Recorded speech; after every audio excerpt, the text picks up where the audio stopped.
അന്തരിച്ച നടൻ കൊല്ലം സുധിയുടെ ഭാര്യ രേണുവും സോഷ്യൽ മീഡിയ താരമായ ദാസേട്ടൻ കോഴിക്കോടും ചെയ്തൊരു വീഡിയോ നേരത്തെ സോഷ്യൽ മീഡിയയിൽ വൈറലായിരുന്നു.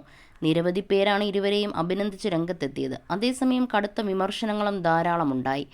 ഇപ്പോഴിതാ അനുകൂലിച്ചും പ്രതികൂലിച്ചുമെല്ലാം വീഡിയോയ്ക്ക് താഴെ വന്ന കമൻറ്റുകളോടൊക്കെ പ്രതികരിക്കുകയാണ് രേണു. മഴവിൽ കേരളം എന്ന യൂട്യൂബ് ചാനലിന് നൽകിയ അഭിമുഖത്തിലാണ് പ്രതികരണം.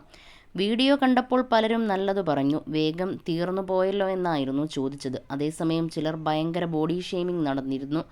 ഇവൾ ചുണ്ടിനിടയിൽ ഹാൻഡ്സ് വെച്ചോ എന്നൊക്കെയായിരുന്നു ആക്ഷേപം.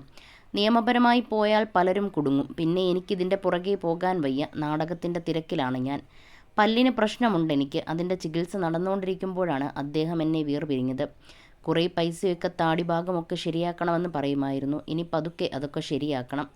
ഇവളെ മോശം പറഞ്ഞ് വീട്ടിലിരുത്തണമെന്ന ചിന്തയിലാണ് പലരും. പക്ഷേ വീട്ടുകാർ വലിയ പിന്തുണ നൽകുന്നുണ്ട്. ദാസേട്ടൻ എനിക്ക് സഹോദരനെ പോലെയാണ്. നല്ലോണം പിന്തുണച്ചു. ചേട്ടൻ സോഷ്യൽ മീഡിയ ഇൻഫ്ലുവൻസറാണ്. കുറേ സിനിമ ചെയ്തിട്ടുണ്ട്. ആ ടീം മൊത്തവും പിന്തുണച്ചു. ഞങ്ങൾക്ക് രണ്ടുപേർക്കും കംഫർട്ടായതുകൊണ്ട് ഈ വീഡിയോ ചെയ്യാൻ യാതൊരു ബുദ്ധിമുട്ടും ഉണ്ടായിരുന്നില്ല.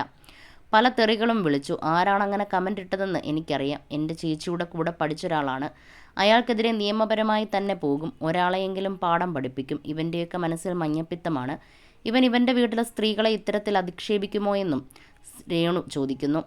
മോശം കമൻ്റ് ഇട്ട ചിലർ എന്നോട് വന്ന് ക്ഷമ പറഞ്ഞിട്ടുണ്ട്. ചേച്ചിയെ അറിയാഞ്ഞിട്ടാണ്, പറ്റിപ്പോയതാണെന്നുമൊക്കെ പറഞ്ഞിട്ടുണ്ട്. സുധിച്ചേട്ടനെ ഇവളും ദാസേട്ടനും ചേർന്ന് കൊന്നതാണെന്നൊരു കമൻ്റ് ഇട്ടിട്ടുണ്ട് ഒരാൾ. ഇവരെയൊക്കെ എന്താണ് പറയേണ്ടത്? സുധിച്ചേട്ടൻ്റെ വീട്ടുകാരുമൊക്കെയായി നല്ല ബന്ധമാണ്. അവർ എല്ലാവരും ജോലി തിരക്കായതിനാലാണ് ഇങ്ങോട്ടേക്ക് വരാത്തത്. എപ്പോഴും ഫോൺ വിളിക്കാറില്ല, പക്ഷേ വിളിക്കും. മോനെ തിരക്കും. വീഡിയോസ് കണ്ടിരുന്നു, നല്ലതാണെന്ന് പറഞ്ഞു. എൻ്റെ ആദ്യ ഷോർട്ട് ഫിലിം കണ്ടിട്ട് നല്ല അഭിപ്രായം പറഞ്ഞു. ഇനിയും ഞാൻ വീഡിയോ ഒക്കെ ചെയ്യും. ഞാൻ വിധവയായത് കൊണ്ടാണ് പലർക്കും ഞാൻ വീഡിയോ ചെയ്യുമ്പോൾ ദഹിക്കാത്തത്. അവരുടെ വീട്ടിലാണൊരു വിധവയുള്ളതെങ്കിൽ അവർ വീട്ടിലിരിക്കണമെന്നൊന്നും ആവശ്യപ്പെടില്ല. സമൂഹത്തിലേക്ക് ഇറക്കി വിട്ട് നന്നായി ജീവിക്കാനേ പറയൂ.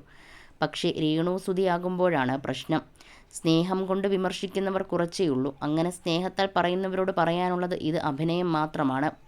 അഭിനയവും ജീവിതവും ഒക്കെ രണ്ടും രണ്ടാണ്. ദാസേട്ടൻ എന്നെ തിരഞ്ഞെടുക്കാൻ പ്രത്യേക കാരണമുണ്ടെന്ന് തോന്നുന്നില്ല. ഒരു വീഡിയോ ചെയ്താൽ കൊള്ളാമെന്ന് തോന്നിയിട്ടുണ്ടാകും, അത്രയുണ്ടാകും. ചേട്ടനെ എനിക്ക് പരിചയമുണ്ട്. ചേട്ടനുമായൊരു വീഡിയോ ചെയ്തു, അത്ര തന്നെ. വീഡിയോ ചെയ്താൽ വിവാദമാകുമെന്നൊക്കെ പ്രതീക്ഷിച്ചിരുന്നു. കാരണം ഞാൻ ചെയ്യുന്നതൊക്കെ വിവാദമാകുകയാണല്ലോ. പക്ഷേ ഇത്രമാത്രം വിവാദമാകുമെന്ന് കരുതിയില്ല. എന്നെക്കുറിച്ച് പല ട്രോളുകളും വന്നു. അതൊക്കെ ഞാൻ ആസ്വദിക്കാറുണ്ടെന്നും രേണു പറയുന്നു.